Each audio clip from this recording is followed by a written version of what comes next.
Today, I woke up a few hours before breakfast and was given a break with partly cloudy skies that gave a golden glow over the valley floor and craggy peaks.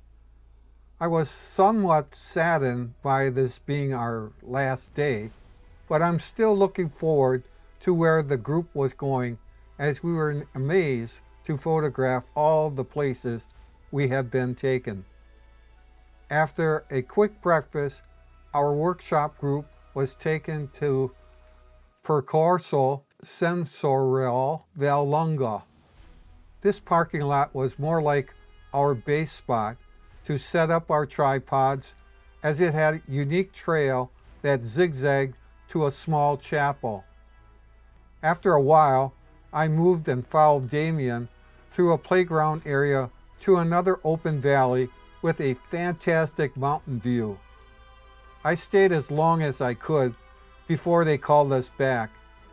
We returned to our hotel to check out and were divided between the two vans, who had to be at the airport and those staying another day. I stayed in the slow van, driven by Issabella's dad, and enjoyed the 3-hour drive back to Venice. I stayed at the same hotel in Venice where we met at the beginning of the workshop and had dinner that night with a few of my companions. We decided to go to Al-Do Fogheri, which had a good review from our hotel. I had the lasagna, which was excellent, and a chocolate cake that was also delightful.